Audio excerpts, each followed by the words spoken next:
and I'm gonna give my space to Mike Culver from Amazon, who's been traveling around Europe, evangelizing Amazon Web Services. So, Mike.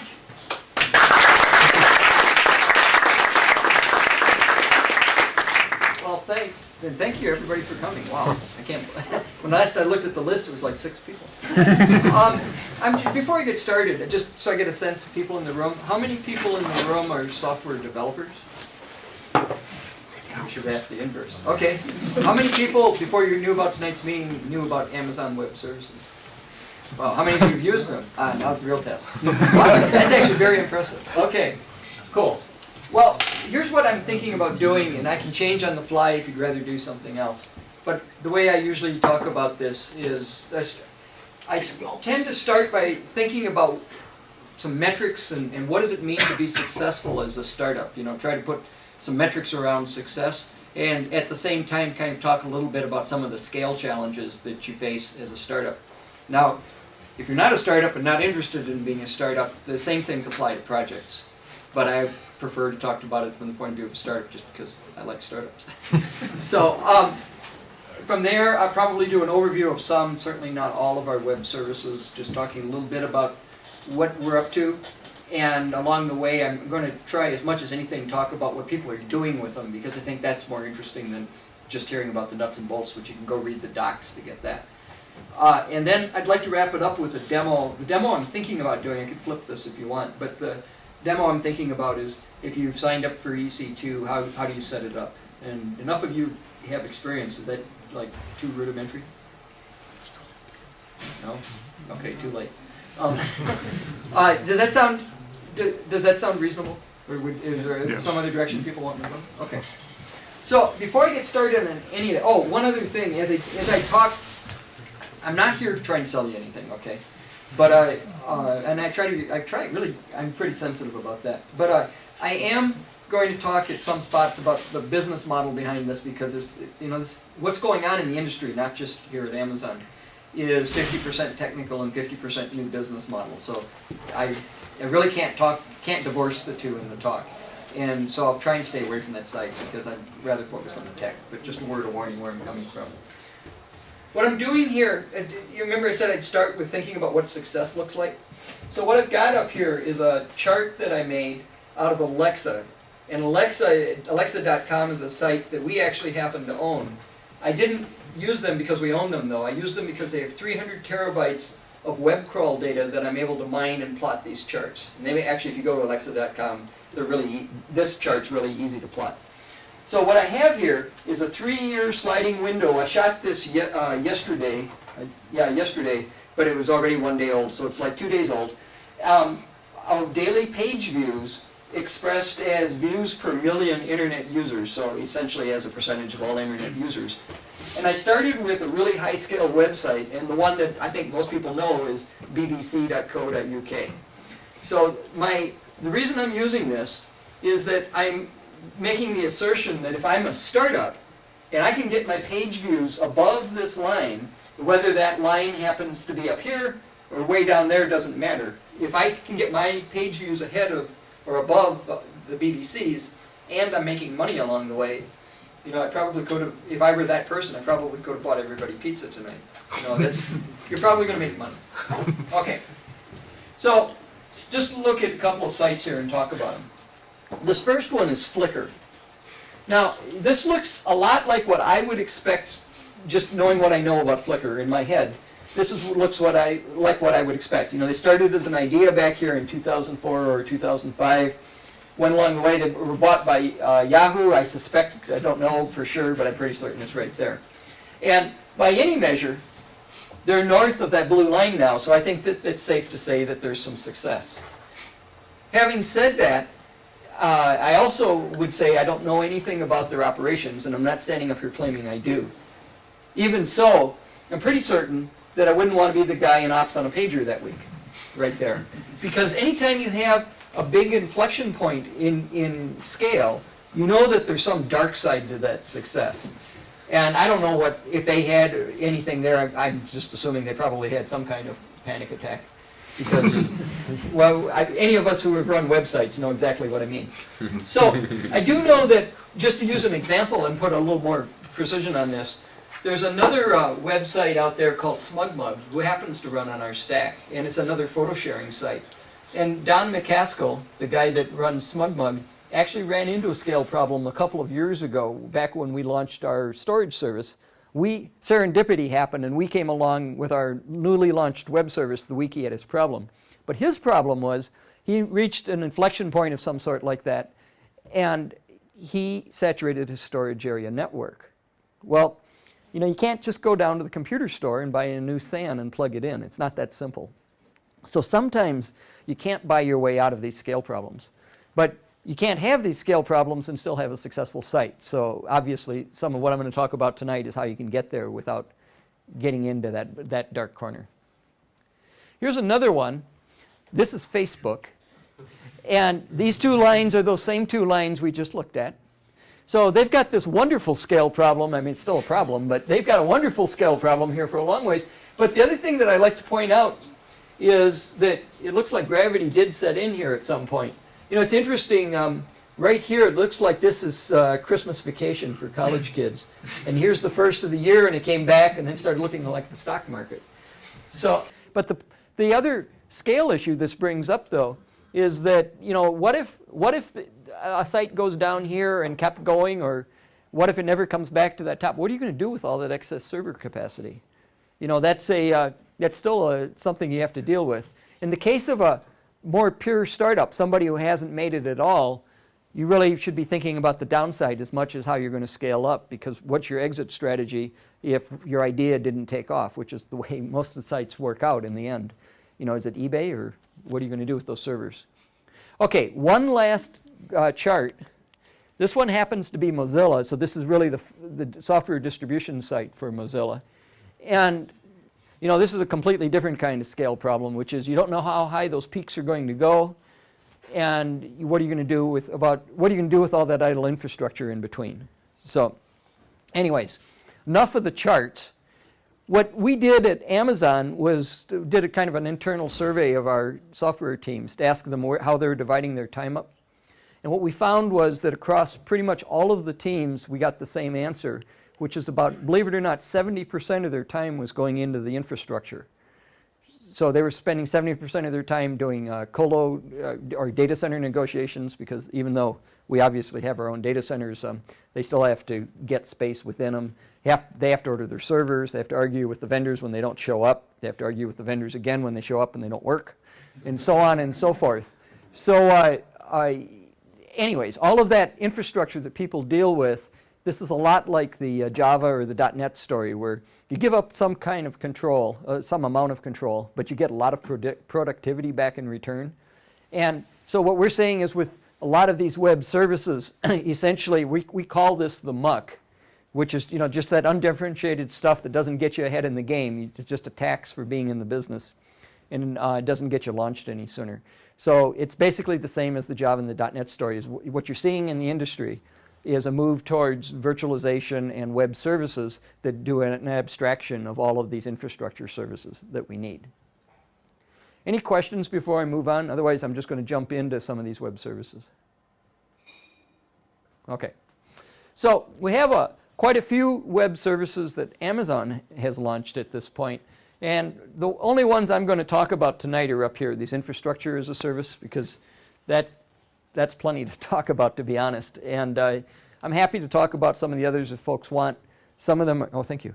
Some of them are not even available in Europe, though, some of the other ones right now. So I'm going to start with Amazon Simple Storage, or Amazon Simple Storage Service, otherwise known as Amazon S3, and just take a minute to explain how it works. And then I'm going to show a couple of examples. Actually, I'm not even sure I have examples on S3. Maybe I can't remember if I've got them in here or not. I've got lots of examples when we get to the virtual servers. So what this is all about is using a web service, and by web service it can be either SOAP or REST, we really don't care, to store data securely in the cloud. In this particular case, of course, the cloud really means it lands in an Amazon data center. So what happens is you make an authenticated web service request, you authenticate with a public key, private key approach, and then you have to create client-side before you put your data on the wire. You create an HMAC signature to make certain that you have permission to make a call into that particular account and do whatever operation is on the table. So you would ordinarily make a hash of, let's see, your private key, the name of a bucket, which for the moment think of that as a directory, name of an object, which is the same as a file, the API method, a date timestamp, and a time to live on the signature. And all of that gets hashed up and passed across the wire, and if it's a successful signature, of course, then we perform the operation. When the data lands in the data center, it's immediately striped across multiple nodes in that data center, kind of like RAID with multiple spindles. And it's the same idea. If one of the racks goes down or something like that, you, as the consumer of the data, are completely unaware that there's anything going on in the back end because there's enough copies of your data there striped across these nodes that your data is still available, just like RAID.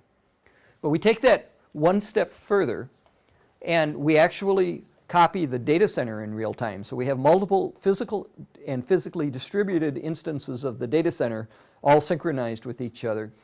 And that means that if the data center goes offline for some reason, if somebody cuts the fiber in the parking lot, what have you, that your data is still available. So it's designed to be both highly available and highly durable. Just to hit on the pricing for a second, and then I'll move on. All of this is, so there's like two real things that have converged here to make the industry really sit up and change the way it's doing business. The first is the technical side, which is the rise of XML and XML web services.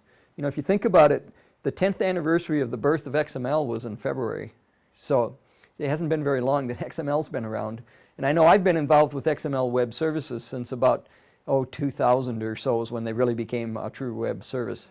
So they haven't been around that long either. At any rate, so on one hand, you've got this first-class citizen status for XML web services. On the other hand, what we have is this new business model that's taken off. And the way I like to talk about the cost of computing is that it's A plus BC is the formula that describes the cost, where A is the big upfront cost in either the servers or the storage area network, what have you. And then the BC is the transactional cost of running things, like colo space, bandwidth, all that kind of thing. So all of these web services that are coming along now, there's no A, it's just the BC. So there's no upfront cost or monthly, fixed costs or anything like that. Just BC, and the BC is an order of magnitude cheaper than it was maybe 3 years ago. So that works out to when you create a bucket or a directory in S3, in Amazon S3, you can either choose to store it in the United States or you can choose to do it here in the EU. If you choose the US, it's 15 cents per gigabyte per month to store the data. It's 18 cents per gig over here, just simply because taxes and electricity cost a little more. And then data transfer, if you're pushing data up into the cloud, it's a flat 10 cents per gigabyte. If you're pulling it out, it starts at 18 cents, and then if you pull out enough terabytes in a month, there's a sliding scale. And by the time you get to 50 terabytes in a month, and we have lots of folks that get way past that, then you're down, I think it's 13 cents per gigabyte to pull it out. We don't charge to move data around between the services if it stays inside our data center. So in that case, there's no bandwidth involved for the actual transfer of the data. We also have a really small per request charge, which, unless you're doing something funky, doesn't add up. Okay, I'll just kind of blow past this. We started 2 years ago. We're up to 14 billion objects, or think of it as files, in there today. So it's been commercially pretty interesting ride. Okay, back to the stuff I really want to talk about, the technical side. So here's, at a technical level, here's how it works. So you've got the Amazon S3 namespace, and then underneath you have what I was referring to as buckets. And the best way to think of a bucket is it's a non-hierarchical directory. And by that I mean you can't have a bucket inside a bucket. And then within the buckets, all we have is one layer deep, and they're called objects, and these are just files. Now the reason I'm using the terms bucket and object is that we're trying to be a web service. Well, we are a web service. We're not trying to be a file system, because web services are supposed to be OS agnostic. And trying to rationalize a file system across all the various clients would be a nightmare, to put it mildly. So we don't. So in practice, it looks something like this. So you've got to have, at the bucket level, you've got to have a globally unique name. And by globally unique, what I mean is you can't have the same bucket name twice across all of Amazon S3, no matter how many people are out there. So you can use a GUID, you can use something like this. You can't use something like images because someone beat you to that. Within the bucket, there's just objects. So for example, this one right here, 2005/party/hat, that's actually not a nested object. That's what the full file name is. Now, having said that, there's no upper limit to how many, I don't know, petabytes or terabytes, whatever unit of measure you want to use that you can store in a bucket, and there's no upper limit to the number of objects that you can put in there. So let's say that, I don't know, you've got several million objects in a bucket, and you just want to look at the ones that start with 2005.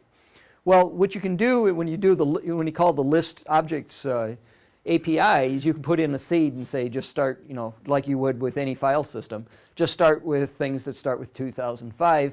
And oh, by the way, I'm going to also pass in a parameter that says that in this case I choose to use a / as a delimiter. And then with some fairly trivial code, you can treat this as if it was a subdirectory because you can start playing games where you're parsing the string and it looks like you're walking up and down subdirectory trees. But in fact, it's just a flat namespace. So one other thing before I move off here, I'm going to come back to this one. This looks like a fully qualified DNS name, and in fact, that's exactly the way we're using it. So if you put together a bucket name that's all lowercase and looks like a fully qualified domain name, and of course, if you control the domain, because you're going to need control of the DNS server for this to work, what you can do is in your DNS server, you put in a canonical name or a CNAME entry that says all requests for example, media.mydomain.com should be redirected to s3.amazonaws.com. And when we see that inbound request, what we do is we have some code that looks for a bucket by that name, and if we find it, then we look for an object by whatever name was being called. You have to specify an object. There's no notion of a default file or default object here. And if we find that, then we start checking permissions. So if you've passed in the proper credentials, we'll serve up the object. Now what that means is that to the end user, it looks like this was served from my own domain. And I'll show this to you in Firefox in just a second. But in actual fact, it came out of Amazon S3. Now I haven't talked about it yet, but there's access control lists with each object as well. By default, of course, it's your eyes only because that's what people would expect. But you can set it to be up to 100 discrete ACLs or groups, however you want to use it, so that if all of us in the room were working on something or needed to have common access, I could either assemble all of us into a group, or I could just put all of our private or all of our public keys into an ACL list and just individually grant each of us access. Okay. I'll come back and show it to you in Firefox in just a second. So I thought it'd be interesting to look at a couple of examples of what people are doing with this. This was launched in January at Comdex, and what SanDisk did was when they shipped this USB drive, they wrote a device driver that every time you copy something down to the USB drive, it also puts a copy of it into Amazon S3. And what that means is that, of course, if your drive goes bad or you lose it, or no one would ever do this, but if you left it on the kitchen table when you left on a business trip, I'm certain that would never happen, that maybe you could get your file back even though you were in Europe. So this is another one. I actually was on a webcast with these folks a couple of weeks ago. Zamanda are the folks that wrote Amanda, which is a pretty popular open source backup package. Anyone in the room using Amanda? No one? Okay. So they're just an open source package, and they've got a closed source version that they call Amanda Enterprise, and they just recently added support for Amazon S3. There's a bunch of ways that folks are integrating backups into their scenarios. Okay, before I go any further, let me jump over here to Firefox and just show you some of these principles. So what I've got here is I've loaded a Firefox extension called S3 Organizer, or S3 Fox is another name for it. And you can download this from our website, or you can download it from the developer's website. But the person that wrote this is the same guy that wrote the add-in for Firefox that made Gmail look like a file system. So it's the same person. And the way he's surfaced this, over here in the upper left corner, this is my local file system on my hard drive, of course. And here's a list of the buckets in this demo account that I've got set up. So he's made these buckets look like directories, even though they're not. Now, you see I've got one right here that's this fully qualified domain name. Well, I happen to own this domain, PopAv. It's a shorthand for Popular Aviation. I'm into flying, and I've got this general aviation website. So what I did in my own DNS server is I put in that CNAME entry I was talking about. So let's go in here. And you can see I've got 4 files in here. And like I've got this one right here. If I right-click on it, again, that's his UI, not S3, and look at the access control list, you can see that the only person that has access to this is me. And that's the way it should work by default. So I'm going to cancel out of here. And if I right-click here, he also lets me copy the URL to the clipboard. Now, remember I said that you put things in and pull things out with a web service call? It turns out that we also support just plain HTTP GETs. And that's what I'm going to use right now. So I'm going to copy this URL to the clipboard, and I'll just flip over here and paste it in here. It looks like I got some stuff hanging around from last night. So you can see that when I tried to access this, what happened was I got this XML response, and it said access denied. And of course, that's because I didn't pass in any signature credentials. So it rejected me, kind of like everyone else. Okay, so I'm going to come back over here, and I'm going to edit the access control list again. And this time, I'm going to make it world readable. Save that. Come back over here, and I'll refresh. And that was just served to me out of a bucket in the US. So you can, if you look at, boy, I'm starting to squeak. If you look at the URL on the top here, I think it's hard to read in the back of the room. It's bucket name, which is photogallery.popav.com .s3.amazonaws.com / the object name. So what I'm going to do is I'm going to get rid of the s3.amazonaws.com and just press enter here, and it just reloaded. So now what it looks like is that this was served out of my domain. Well, it was, because I have a CNAME entry that says that this bucket is part of my domain. But to the end user, they'd have no clue that this was served out of Amazon Web Services. So it's a pretty powerful technique that a lot of people take advantage of. Any questions on this before I move on? Yes? If you have a file which is should only be readable by some people, then you would have to make subdirectories in the bucket or something like that. Yeah, so if you have a file that should only be read by some certain people, then what you would do is one of several things. First of all, if they have an Amazon S3 account of their own, you can assign an access control list permission to that account ID. And you can say that this person has read access or write access, whatever it is that you want to give them, just like a file system. So the other thing you can do is, let's say that you've got this file, let's say you've got you're a stockbroker and you've got a customer prospectus file that you want me to have access to. What you can do is create a signature that is valid for, say, the next, 2 hours or something, because we're talking on the phone. You say, Mike, I'm going to send you a mail, click on this link, and in that link, what you can do is include that signature as part of the request, and that link will die at the end of whatever timeout you set it to, 60 seconds, 6 seconds, 6 hours, whatever. So that's another way that you can control access. Okay. Was there any other questions? Thought I saw one.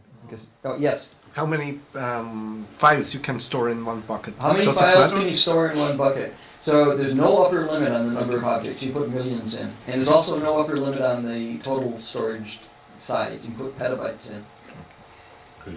It's effectively free to create more buckets as well? That's correct. The question is it free to create more buckets? It's effectively free to create more buckets if you wish. It doesn't affect your storage capacity. And we do have an upper limit of 100 buckets total per account, just kind of an arbitrary limit we set. So The only limit is the budget. The only limit is the budget. Right. You should put lots in soon. Yes. There's a limit on the object size. Oh, there's a limit on the object size. That's a good question. Yes. So at the object size, because we use HTTP as a protocol, we do have a 5 gigabyte limit per object. Now, having said that, if you've got a larger object, which obviously a lot of us do, what you do is you just chunk it up into 5 gig pieces, and you upload each 5 gig piece, and then you do whatever you want to keep track of the pieces so you can glue them back together.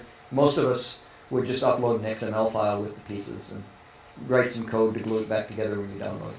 And that's a function, again, of the way HTTP works. Yes? Why 5 gigabytes? That doesn't seem to be a reasonable limit for a technical limit.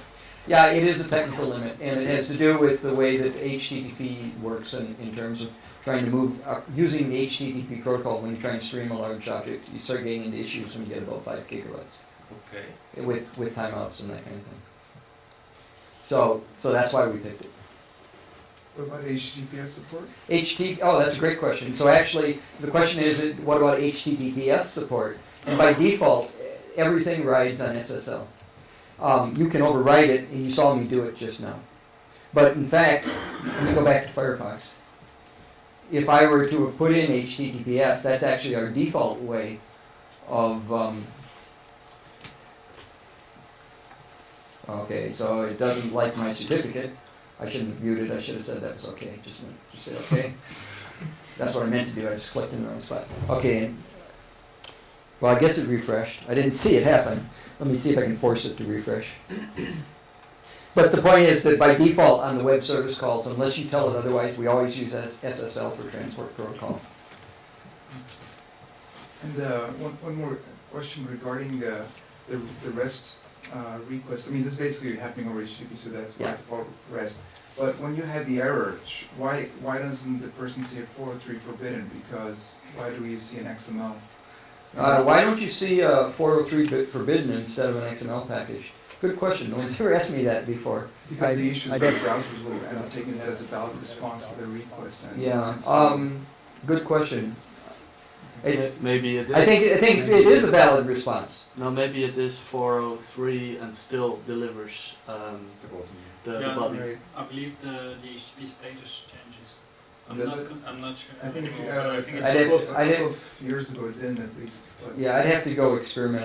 No one's ever asked me that before, so I never thought about it. And the quality of service guarantees are what? Okay, so we have a service level. The question is, what about quality of service guarantees? We have a service level agreement that I don't remember the particulars. You can look for it on our website, which is slightly different than QoS because the quality of service says that you're guaranteed that you'll get certain minimum throughput and whatnot, whereas SLA basically says that we guarantee it'll be available.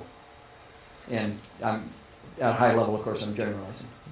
But that's flat for all, like, because you That's pricing, for Amazon S3, and it's no matter who you are, whether you're a casual person.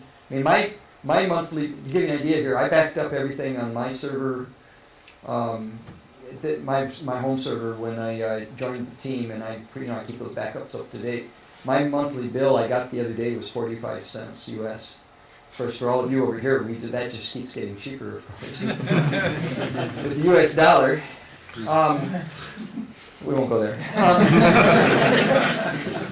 But it is very inexpensive. Okay, any other questions? Okay. Oh, yes. About the user management, you had yourself in a list of users and you had everyone. How do you manage the users? Okay, so the question is, how do you manage users with Amazon S3? So with each object, I'm not going to show this in code tonight, but with each object, there's metadata that you can set. And one of the pieces of metadata is a sorted list that's a list of access control lists that you explicitly grant. And so if in using this guy's UI, remember that pop-up UI was this developer's implementation. If I had added, say, 50 names, that would have been a really long list of 50 names, because what he did was enumerate the metadata to get that list. Did I answer your question? I'm not sure. I think I did. Sort of. Maybe I'll get back to that. Okay, let's follow up with it afterwards then. Just one question Yeah. in regards to metadata. Uh-huh. Do you actually pay for the transfer of the metadata? Do you pay for the transfer of the metadata? I used to know the answer to that, and I haven't. No one's asked me so long I don't remember anymore. I think so. But I'd have to go look at the docs to be sure. Okay. Oh, I missed one other example here. So this one, Hanzo Web, is cool, but it's actually the service behind it that I put this up here to talk about. So the service behind Hanzo Web is called Internet Archive. And what Internet Archive is all about, it's sort of like the Wayback Machine. They're out to do versioned snapshots of every publicly viewable page on the net. Boy, and that's a lot of pages. Last I checked, they're at about 400 terabytes of crawl data that they've stuffed into S3. I actually don't know what their current Amazon S3 stats are. Okay, so move on to the next one here, Elastic Compute Cloud, and this is what I'm going to do the demo on. So the basic notion here is that you get full administrator or root access to virtual Linux servers. So the way this works, I mean, as I said earlier, a Linux server is not a web service. What's going on here is that we're using web services to instrument the interface. And you'll see this during the demo, and I'll talk about it a little bit more in the next slide or two. You're using a web service interface in order to be able to start and stop the server and monitor whether it's alive or not. So the basic idea is using automation that you can dynamically add and subtract to a fleet of servers. And I'll show you more about that in a second. But you do get full root access, and we assume that everything from root on up you're responsible for, because after all, we don't have permission to get into your instance. We don't know what you're doing with it even. So we can't do things that you'd expect out of an ISP, like, for example, backups. That's your responsibility. I would talk more about that in a minute. The line here, again, without getting into a bunch of pricing stuff, basically the way it works, it's all self-serve like all these other web services. There's no sign-up fee or monthly fee. You get charged by the wall clock, not CPU utilization. The wall clock hour per hour that you use the image that you decide to fire up. Now we have 3 different size servers, a 32-bit server as well as a 64-bit. I've got specifics coming up on what those sizes look like. And so it's 10 cents, 40 cents, or 80 cents respectively per hour. So the most popular one is 10 cents an hour. And then we also charge the same bandwidth charges that I talked about with Amazon S3. So think of it as 18 cents per gigabyte to pull data out. And again, we don't charge to move data between services in the cloud. However, in this case, we've just recently introduced a new feature. I introduced 3 new features, but one of them is this notion of availability zones. So there's 3 availability zones available to you, and if you don't say what availability zone you want to launch your server into, we pick one for you. But if you do want to say, what you can do is you can choose to optimize for resiliency. Each of these availability zones is one of these separate data centers. So you might want to, if say it's a web-facing server, you might put one server in zone A, the other front-end server in zone B, and the third one in zone C. And that way, if we have a problem with one of our facilities, you still have more servers that are available. Conversely, you may have, maybe it's not a web server problem you're trying to solve. Maybe what you're trying to do is just do some kind of number crunching, and you need servers to talk to each other peer-to-peer. Well, there you may optimize to put them in the same availability zone for performance reasons. And also because there's one new charge we introduced with this, which is that if you're not between EC2 and another service, but between EC2 instances, if you're moving across availability zones, then we charge a penny per gigabyte to move across the availability zone. So I don't know if that was an explanation or if that was confusing, but we're basically trying to make certain that you have more control over your architecture in that manner. Okay, so here's how this kind of comes together with the automation. What I have here is a chart that, I start off with some sort of a prediction. Probably should have drawn this on the back of a napkin because that's, I think, how most of these get drawn. But the point is, all of us start off with some sort of a prediction about what we're going to do for growth, whether we're a startup or whether we're a project.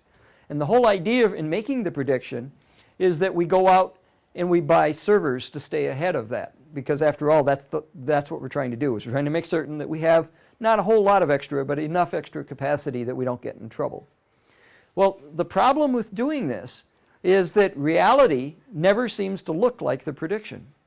So that means that there's a couple of real costs. The first one is like airline seat that isn't filled. You know, it's an investment that you're never going to get that investment back because you didn't use it at that transactional moment. And then the second one is the one that most of us really worry about. You know, the site rolled over dead because we got swamped with too many users for the capacity we had. Well, if you instrument your site with some sort of monitoring, you know, using system performance monitors, and use those hooks to decide when you cross whatever threshold you want to set. Say at 80% CPU utilization, I need another server.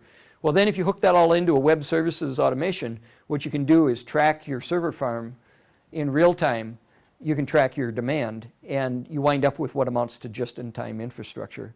And you also are able to get out of those spots, some of those spots I was pointing out when we opened with those other performance slides or the startup slides, where you either have sudden inflections in scale or you have periods of time when you really don't need the resources.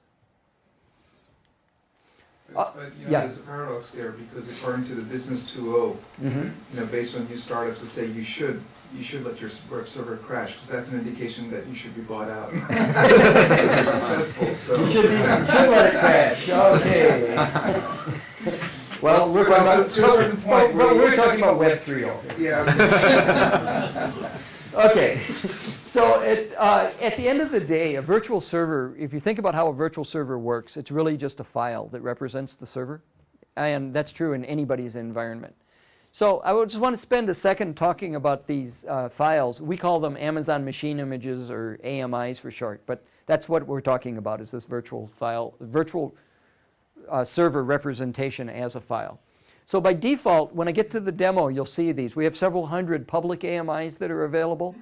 A small handful of those were created by us, and then zillions of them were created by our community, who went nuts and added every software package on top of every distro that I could think of for Linux. And, you know, the matrix just goes poof like that. So, but it's really handy. It's an easy way to get up and running with a set of packages that are going to accomplish a mission for you, and you don't have to go through the pain of installing all those packages. But in production, a lot of us, what we really want are private AMIs. You know, we've loaded our passwords in there now, or maybe some custom proprietary software we don't want to share with the world. So the way you make a private AMI is one of two ways. You either start with a public AMI and customize it and then persist it as a private AMI. And I've posted a video on our website at aws.amazon.com if you want to go learn how to do that. The other way you can do it is you can start with an image on your desktop that you're running, and you can upload it, and we've got a set of utilities that, you know, make go poof, and it's an AMI, and you can save it that way. So it doesn't matter which place you start. Whatever is your preference, you can do it. This is the one I actually want to talk about for a second, though. It's called a paid AMI. And this, if there's one thing you take away tonight from everything that I'm talking about, to me, this is the big business opportunity. So what a paid AMI is all about is that we have another service that we call DevPay. And essentially what DevPay lets you do is set your own price for a custom AMI that you want to resell. So let's say that I put some software on top of some base image, and I think that other people will pay to use my software. What I do is I create this AMI, probably without a root password, so they can't get in there and change anything, and then I make it available through Amazon. And people can come to Amazon Web Services website and choose an AMI, or maybe they don't even find it there. Maybe you pointed them to it. And they sign up for it like you would have signed up for to use Amazon EC2. You know, supply a credit card and self-serve sign up, and away you go. When they start to run it, what we do is we collect the underlying price. So let's say that you're charging 20 cents an hour for this package that you set up. We collect 10 cents because that's what we charge to run it. And then we send you the other 10 cents minus a commission as what amounts to an annuity. So now you have a new kind of a software as a service. And as you'll see in a second, this one's definitely caught some attention out there in the real world. But we also allow you to do this with Amazon S3, with the storage service. So you can basically do the same thing. You can mark up data storage. And once again, it's the same idea that I actually know somebody, he hasn't launched yet, but I know somebody who's going to give away a really compelling Windows interface package that mounts, it mounts what looks like a mount at any rate, Amazon S3 as a disk drive right in Windows Explorer. But in fact, what he's doing is he's having you sign up through his price for the storage, and that's where he makes his money.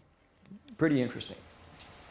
Just on the public Yeah. AMIs, is there any kind of screening happening of who's Oh, that's a great question. So is there any kind of screening, or I'll expand on that, is there any kind of categorization going on right now for these public AMIs that others have created?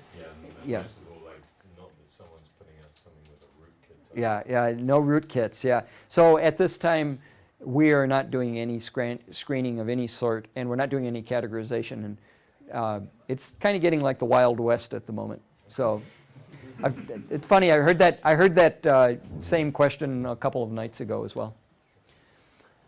So I'll take that one back. Okay, so just real briefly, here's what the three sizes are. Pretty healthy assortment of sizes. And again, they're 10 cents, 40 cents, and 80 cents an hour US to run. So they keep getting cheaper. Okay. So just real quick, here's some examples of how people are using them. This first one, on the face of it, is actually kind of boring, but it's kind of funny too. The FCW is Federal Computer Week, and they cover just what it sounds like, the federal government in the US. And I found this story online about a year ago, a year and a half ago almost now. So according to this story, DISA is Defense Information Systems Agency, and they sit inside the US military, the Pentagon, and the IT shop. So they're trying to do this prototype where they needed to go out and buy $30,000 worth of in-house servers that they were going to make the prototype with. But they also had to push this through the Pentagon bureaucracy, which is actually the bigger challenge. And the guy running it finally got fed up and pulled out his credit card. So as you can see, according to the article, he paid a total of $5 to pull this off. Probably got in trouble for saving a lot of money, but he was able to do it. This one's actually really interesting. What if you could start a hardware-intensive, or a capital-intensive business without any capital? So what Elastic Live is a site built by a guy in Toronto, Canada, named Reuven Cohen. He has a company called Anomaly. And what he did was he built an ISP business by just basically reselling Amazon EC2 and Amazon S3 and adding a layer of value on there that we don't provide. So now if you're somebody who wants traditional ISP service, you sign up and you get things like a help desk and you get things like backups. And of course you pay a little bit more than what we would charge because you're getting more than what we provide. So when he gets new customers, he just turns up new instances. When if he loses customers, he just turns them off, and he's making money the whole way. Now remember I said that I was talking about paid AMIs? Red Hat is actually one of the first companies. In fact, I think they are the first company to roll one out. It turns out that Red Hat Enterprise Linux is available by the hour for, I think it's 18 cents. Plus, they do charge a monthly fee. I didn't mention this, but we allow you to charge both a one-time upfront fee as well as an optional monthly fee if you so choose. And I believe that they chose to charge, I've forgotten what it is, $15 or $18 a month plus that hourly fee. So rather than spending right around $2,000 plus for a license to Red Hat Enterprise Linux, you can just go for it by the hour. This is one of my favorite ones. How many people know about MapReduce, which is a Google algorithm? A pretty good share of you. Okay, so for the rest of you, what MapReduce is it's an algorithm that says that you can take a big computing problem and you can chop it into pieces, and each of those pieces can be operated on independent from the rest of the pieces. You get a bunch of little answers, and then you can sum those little answers into a big answer. Well, MapReduce, that algorithm was implemented in an open source piece of software called Hadoop. That was written by Doug Cutting, who works for Yahoo now. And in fact, Yahoo uses Hadoop pretty heavily in their environment. So what Hadoop does is implement that, and then the New York Times decided to try this on a project. Now the project that they picked was they have a lot of articles, old newspaper articles from the time that they first started publishing the paper in 1851. And they decided to turn 1.1 million articles into standalone PDF files. So this went from 1851 through I think it was 1922 or something like that. You can go up to open.newyorktimes.com and read about this in their blog. But essentially what they did was they started with big TIFF scans of each page of the newspaper from the beginning of time through whenever they stopped. And they'd already pre-marked them with, this article starts here and goes down to the bottom of the column and wraps to here and stops, and all that kind of information. All they wanted to do was make PDF files. So they spun up 100 parallel instances of the 32-bit flavor of EC2, and they ran it for 24 hours. So that's 100 times 24 times 10 cents an hour, or $240 US to pull this project off. Now when they got done, according to their blog, they found a mistake and they had to go back and run it a second time. So it really cost them $480. But it's still, it's not a bad deal. And last I looked, Grady Seal, the director at the New York Times who was running this project, I've got him as a LinkedIn contact. And it was maybe a month ago, I noticed that his title had switched from Director of Web Ops at the New York Times to Director of Web Ops at Apple Computer. So I think he did pretty well by this.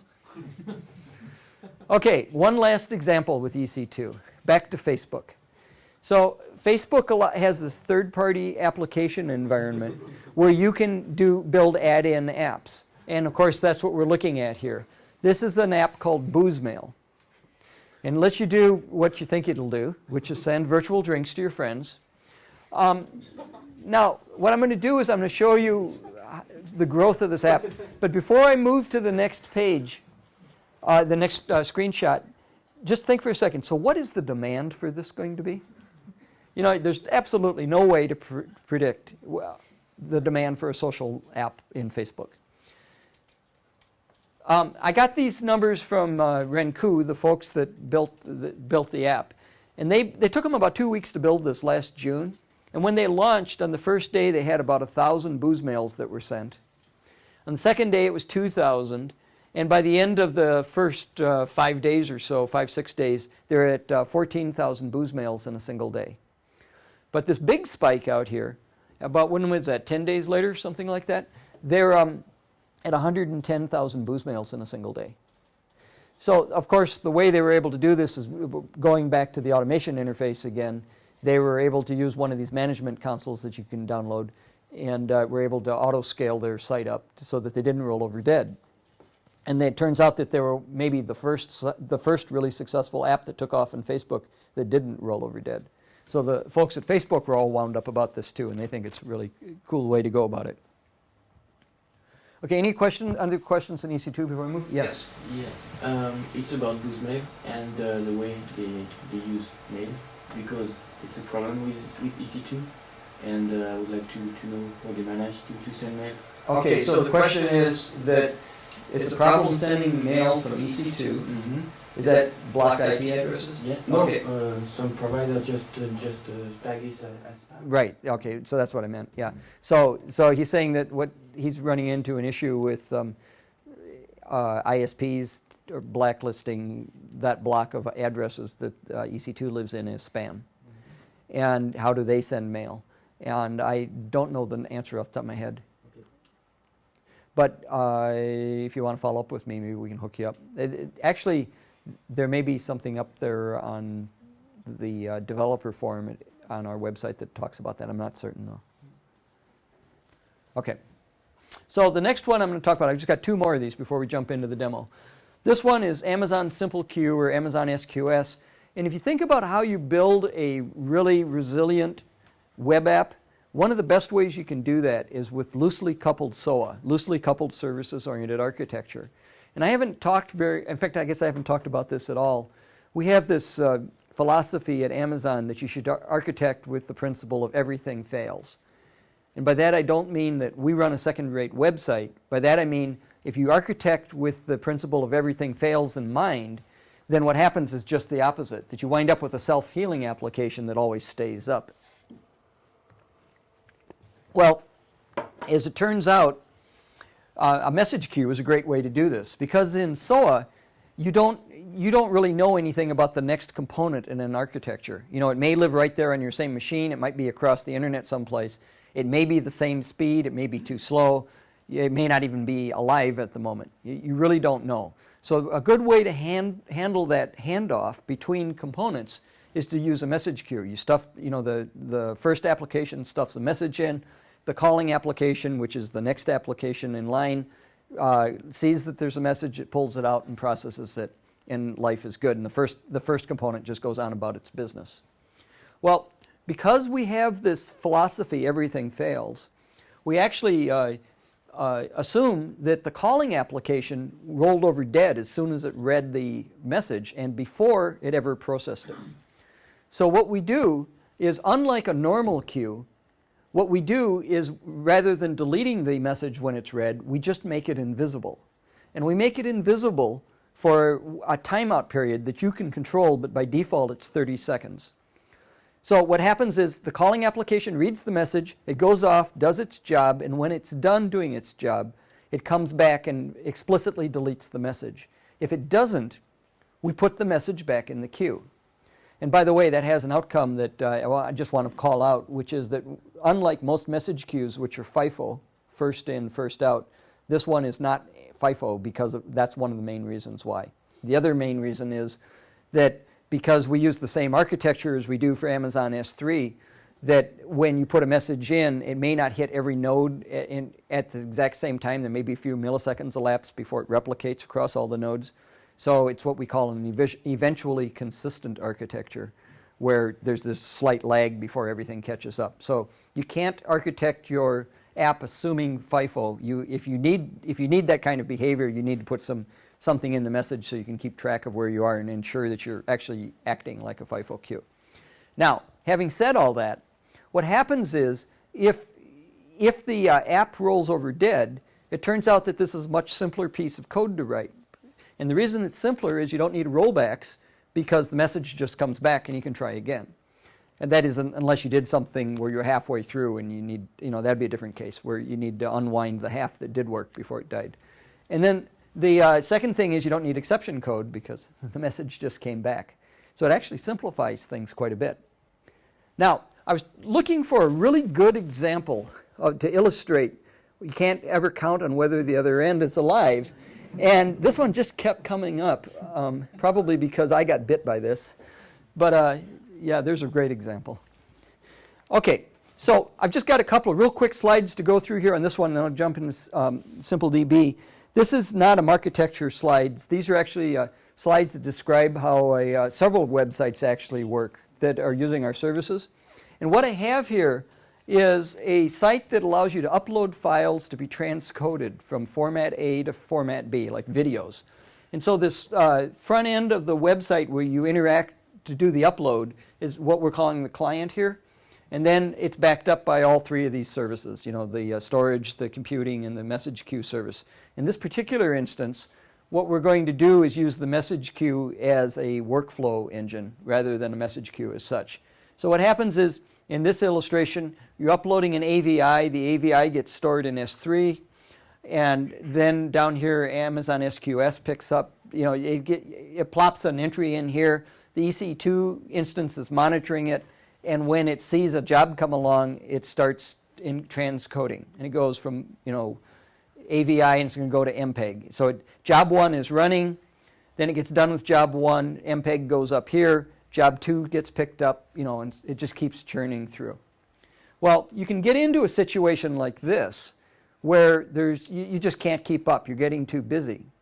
It turns out, of course, that transcoding is a great parallel processing task because you can just spin up parallel instances. So in fact, that's what they do, is they monitor the queue length, and when the queue length gets behind whatever threshold, they just spin up multiple instances, they play catch up, and when they're caught up, they spin it back down. So you can see how they kind of pulled this all together. Okay, one last thing before I jump into the demo. SimpleDB or Amazon SimpleDB. The basic idea here, this is just, as it said there on the slide, this is just in limited beta right now. If somebody wants in, talk to me and I'll see about getting you in the beta. the basic idea is that you don't have to actually administer a database. You simply put messages or you put data in, and you're able to act on them. And not only that, when you put something in, you can query it now as a prototype, or you can query it under very high load as a full production website. And you haven't had to do any tuning in between. It just worked. So there's no schemas associated with this. You just simply put data in, and I'll show this to you with an illustration in just a second. And there's also no data types. Everything's a string. So it's a little different. And finally, the query language is quite a bit different than SQL. It's most definitely not SQL. Once again, just like the other services, it's got multiple nodes, multiple data centers for durability. Okay, I'm not going to spend any time there, but it's very inexpensive. Same data transfer prices and whatnot. So I pulled this straight out of the docs to just explain how it works. The first thing you have to do once you've set up your account, you have to create what we call a domain. You can think of a domain as a table, but actually it doesn't have to be just a table. It's just whatever you're going to put your data into. And then you call a web service API, and it literally looks like this. You're going to call a put method. The first column, think of this as an analog to a primary key. So it's the name of the record and the value. I have 1, 2, 3. It could be ABC, because after all, it's a string. And everything after it is called an attribute. So, I've got description and sweater. And then in this case, I've got a couple of colors that went in. And notice that I don't have to do anything like one-to-many tables here. I can throw multiple attributes of color in there, and it just swallows them, and you'll be able to query against both of them when you get done. And then second one, the second row looks like more of the same. The third row, though, notice we added a new attribute, and I didn't have to do anything. I just added a new attribute, and once again, SimpleDB just swallowed it. So it's, like the word says, simple. It is really simple to use. And yet it's very powerful and very flexible. Okay, any questions before I jump into the demo? Yep, one cheeky one. How many of the services are used in-house? How many services are used in-house at Amazon? I've never tried to do a count, but big services to one extent or another are used in-house. There's a lot of chicken and the egg here. So, for example, we don't run core Amazon COM on any of these, because it's been around a whole lot longer. Yeah. At the departmental level, SimpleDB is used heavily, as are S3. EC2 is used. I couldn't give you any kind of stats. But what we do, we brought some pretty heavyweight people on board that in one case, their charter is to have us eat our own dog food, to use the Microsoft term. Yes? What kind of stuff do you really share between Amazon and your business and the things you share with the developers? Okay, so what do we share between Amazon.com and I missed the second half. And the service you provide to the developers. Are you talking about hardware infrastructure? Yeah. Okay, so I guess the question is, do we share hardware across? Mm-hmm. Let me restate this to what I sometimes get asked. When Christmas comes and we get busy, will we turn off Amazon Web Services to keep Amazon.com going? And the answer is no. This is dedicated hardware. It's a new business, and we don't share across the two. And I have a second question. Yeah. Is the new Google App Engine something brand new for you at Amazon? Okay. Or is something... So is the Google App Engine something new for us at Amazon? First I heard of Google App Engine was about midnight last night. so I can't talk with any amount of intelligence about it. It's new for you that. Yeah. Sorry. So one more. Yes. Yes, for the queue service again. Is there a guarantee that you only get the message out of the queue once? So you talked about replication stuff. So, but when you get this, there a guarantee that not two servers make the same. Okay. So the question is, do we guarantee you only read a given message once? And the answer is, unless you forgot to delete one and it came back to life. Okay. The answer is yes. That could happen, right? I mean, so your deletion would also have to be replicated itself as an operation. So, when you delete, you could still get that message right back. Never say never, but in general, the answer would be that it would not happen as long as you had deleted it, because architecturally, it's set up to make certain that that won't happen. You said it gets replicated. Yeah, but there's a difference between the message being replicated and the list of the messages. What can actually happen on a fairly regular basis is that you actually get the message back, and you have a long-running joke, so you actually start it in parallel. And if you really miscalculate your timeout, you could have 3 or 4 processes which run the same thing. So you have to design your application to handle that as a completely normal thing. Okay, okay. Okay, so let's move over into the demo, because I'm certain that people are getting thirsty, and it's getting kind of warm in here too. So let me explain what I'm doing here. What I'm doing is I'm assuming that you've just signed up for Amazon EC2. Obviously, I'm not going to show you how to sign up for something. And that you want to get it up and running. Now, I'm going to show this to you with a command line interface, because I think GUI is going to get in the way. But in fact, there's actually a Firefox extension that lets you do all of this in seconds rather than watching me walk through this. But I want to make certain that I explain the concept, so I'm going to use the command line. Now, the way this is going to work is I'm going to use some Java class libraries that you can download for free from the aws.amazon.com website. And I am going to install them here. In this case, you can see that I've got a Windows Vista machine. But it really doesn't matter, because these are Java class libraries. So it doesn't matter if you're using Vista or Mac or if you're using Linux. You know, you can still do the same thing. So I'm just using the tool that they gave me, and away we go. So the way it's going to work is I've already set up a subdirectory on my C drive that I call EC2, where I'm going to stick all of this. And I've also already downloaded the 13 megs worth of these jar files. And the reason I have is that some nights when I do these demos, like last night, I didn't have a network connection. Well, last night it didn't work at all because I really didn't have a network connection. But sometimes the network connection is fairly slow, and I don't want to sit around or make you sit around and wait for 13 megs to download. So I've got this directory. I already downloaded these. It's called Command Line Tools. I'm simply going to copy these subdirectories over into my EC2 directory, and then I'll show you what I'm up to. Come on. Okay, so if I were to look in this bin subdirectory, essentially there's a jar file and an associated windows.cmd file. Of course, there's a different version of this download for other OSs. For each of the API methods that I could call. And I'm not going to spend any time on what those methods are right now. We'll come back to that. And then the other thing I've already prepped, again, just to save typing time, is a bat file. Of course, this would be a shell script in another OS.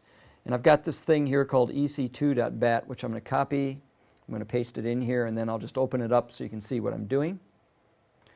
So all I'm really doing is setting up a bunch of environment variables.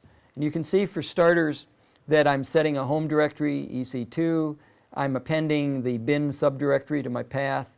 Now, ultimately what I want to do is I want to log into this instance as root. We don't ever tell you what the password is. We're like a lot of SSH environments. I'm going to use PuTTY as an SSH client, and it's going to use certificates to negotiate to make certain that I get in as root without ever passing a password across the wire. So I've got a private key, private key, and this is what's used to authenticate my requests into the web service. Every time I issue a command line request, it's going to be an authenticated web service request under the hood that goes off and makes the web service call and returns the response to the command line. And then there's a 509 certificate that's going to be used for my server certificate for root. And I'm actually going to create what I like to call a marriage certificate, but I'm going to create a key that relates, another certificate that relates those two certificates that I'll use as my PuTTY key. And I'll show you that in a second. And then you have to have Java installed on your machine. Anything 1.5 or higher you can use, doesn't matter. I noticed just as I turned on my machine tonight, they seem to have released yet another new version of Java. I'm really getting tired of this. But it doesn't matter. I'll update it one of these days, and away we go. And then finally, I echo back what version I'm running. So in other words, even though I haven't downloaded the certificates yet, if I just type this bat file, it's going to set up all these environment variables, okay? So now I'm going to go over to the aws.amazon.com homepage, and if I hover right here, it says I can go into my AWS access identifiers, got the wrong account in here right now. Just a minute. AWS S3 demos. You always have to put in a password when you go in here because, as you can see in a second, I have access to all of my authentication credentials. So, for example, here's my public key. If I wanted to see my secret key, I could click here, and I could generate a new one if I needed to. Like if someone just filmed me and put it on the web. That's why you didn't get it popped open just now. Okay, so here's what I really want to do. I need to create a new X509 certificate. So I'm going to click here. Now you can only have one set of certificates per account. So the screen I just now landed on, it's warning me that, hey, I've done this demo before. I'm about to nuke my old certificates.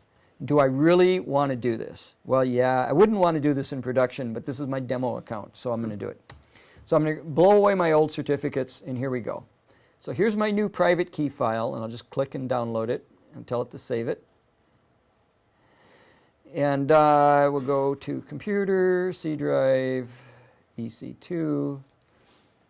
Come on. Hand-eye coordination.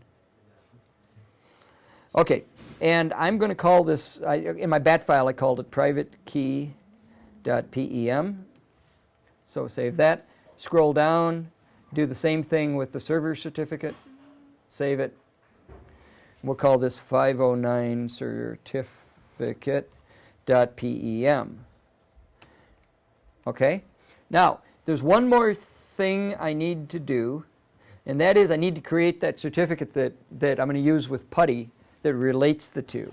And the way I do that, well, actually, before I even do that, now if I type in ec2-describe-images space -a for all, this will show me. Oh, I just hate it. It certainly knew what I meant. Okay. It'll go off and enumerate a list of all of the images that are available out there for me to operate on, that are to me to run, that are community images. So there's a few of them. And actually what I'm going to do is do this one more time, and I'm going to pipe it into, I don't know, let's call it xx.txt, doesn't matter what I call it. I'm going to pipe them in because I know from past experience that there's more content that came back than what my buffer was. And there's a certain one I want to look for. Okay, so I'm just going to leave that xx.txt for a second. What I need to do now is do ec2-add-keypair, and I name this anything I want, mc-keypair, my initials, -keypair.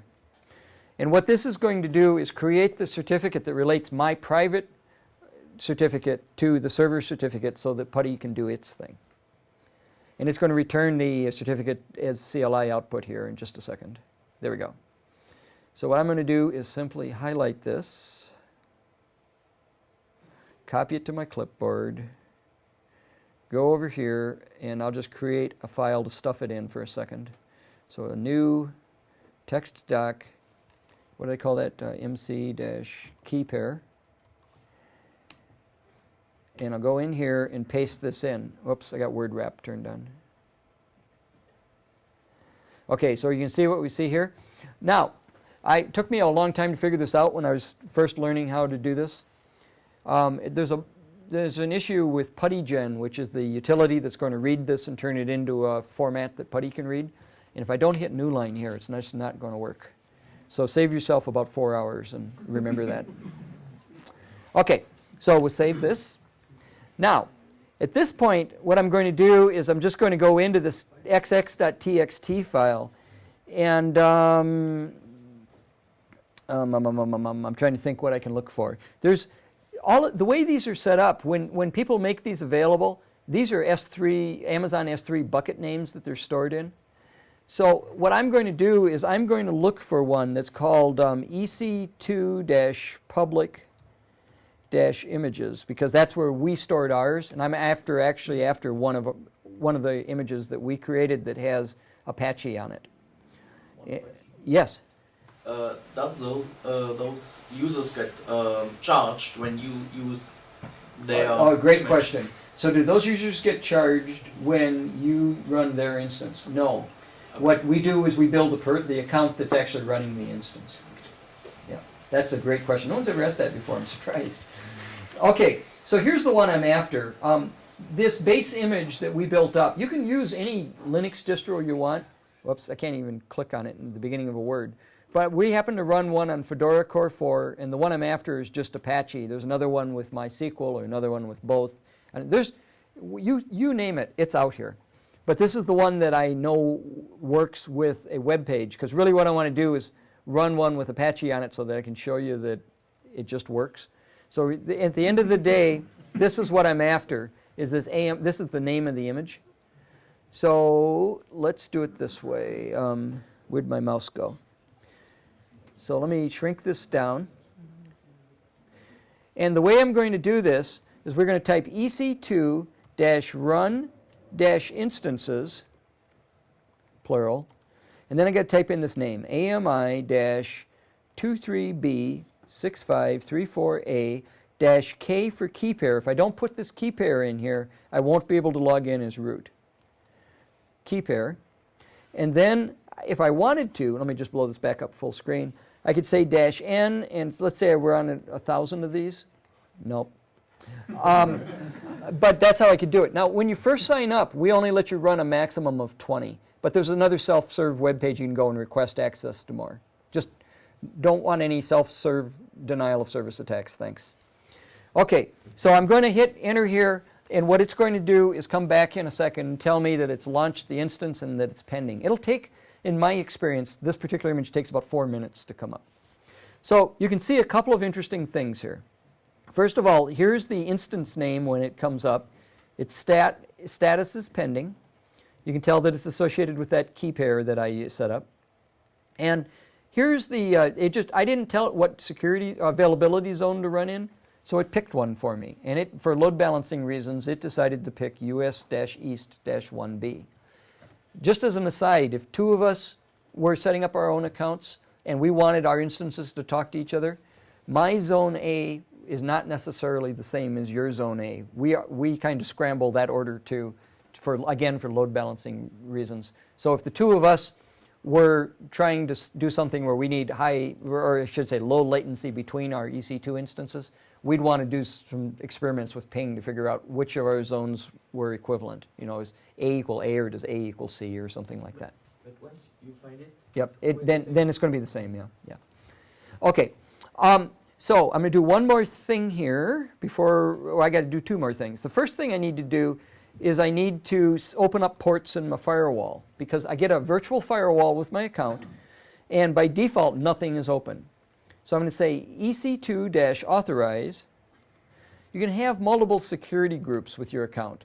By default, there's only one security group, and it's called default. So I'm just going to run with that one.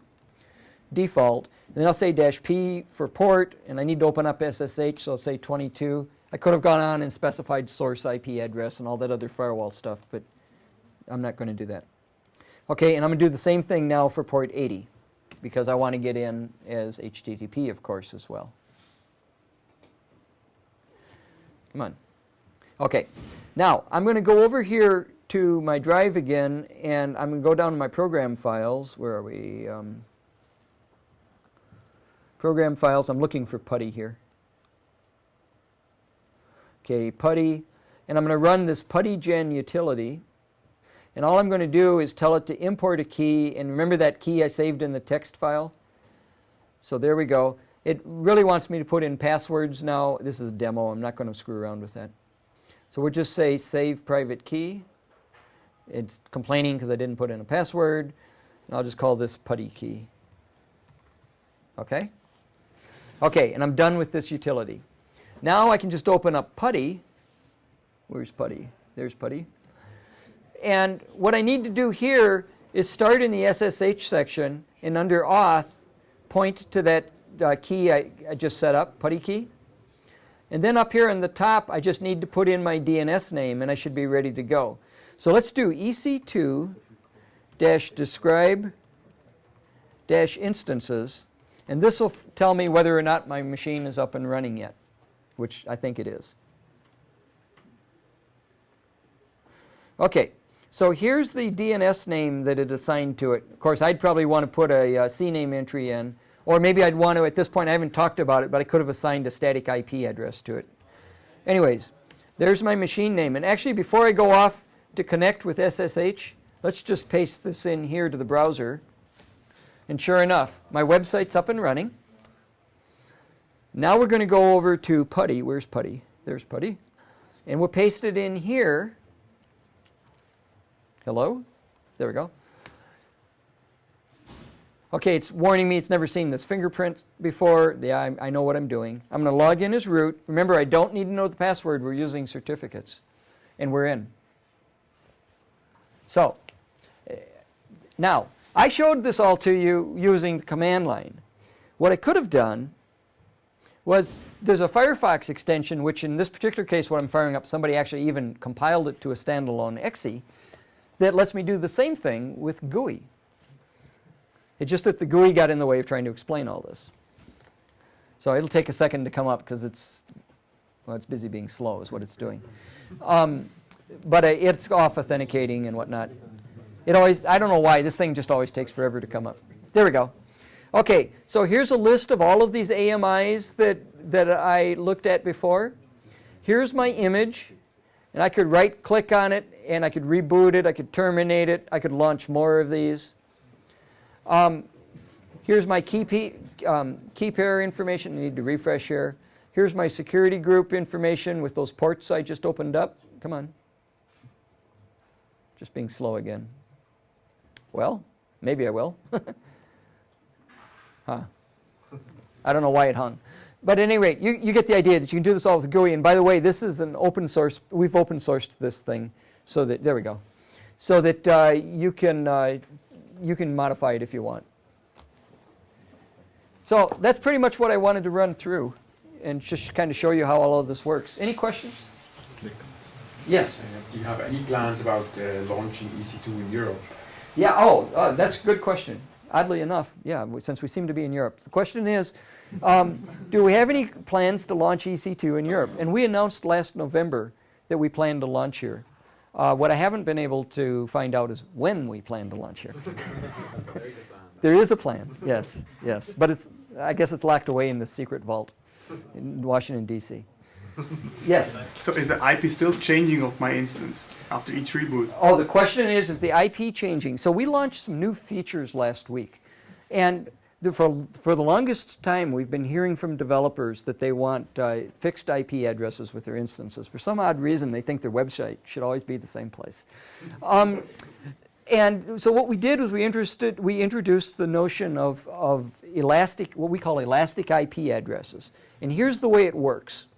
Is I can do, oh boy, I don't remember let me get out a cheat sheet here because I don't even remember these commands.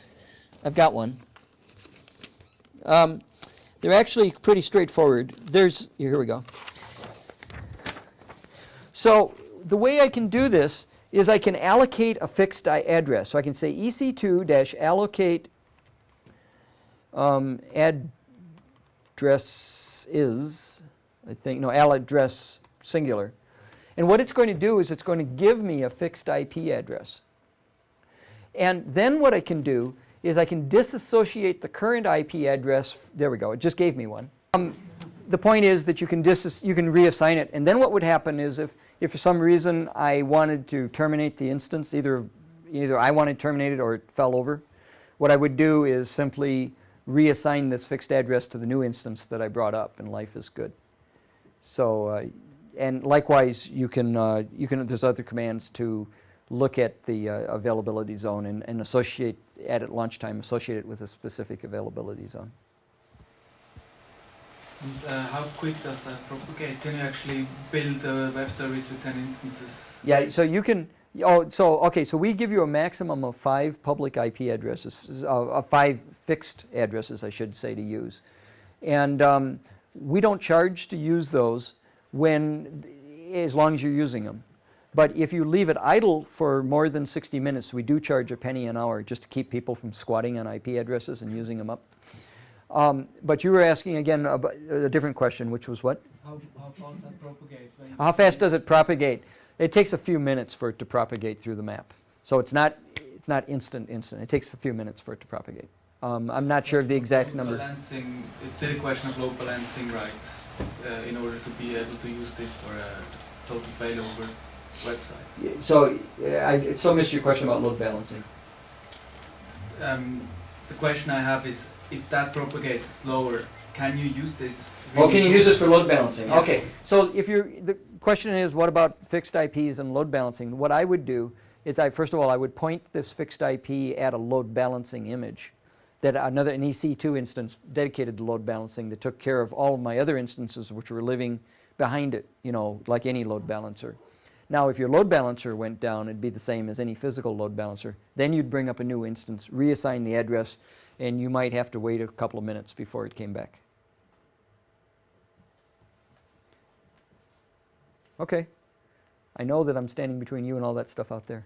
One more, you mentioned, Yeah. what's the keyword for, like, you freeze an instance, or when if you... Oh, you quiescing an instance? Quiescing. We don't support that so far as I know. Okay. Unless, You said something about you could, you had a video where you could make some changes to an image and then... oh, okay, so that's a little bit different. Maybe, I guess I misunderstood you. The question is, what about customizing an image and persisting it? So what I would do is I would fire up an instance like I just did. I would log into that instance through SSH, load my packages, change whatever I'm going to change, and then there's a set of utilities that are actually built into, at least with the instances that we make available, that you run that it basically copies itself, and you put it in a subdirectory like the MNT directory or something. And then you issue another command and it persists it back to your S3 account. It takes about 20 minutes on a 32-bit image. It's not real fast. So you wouldn't want to, this is not a way to save state and put it to bed. You wouldn't want to try that. Okay. Beer.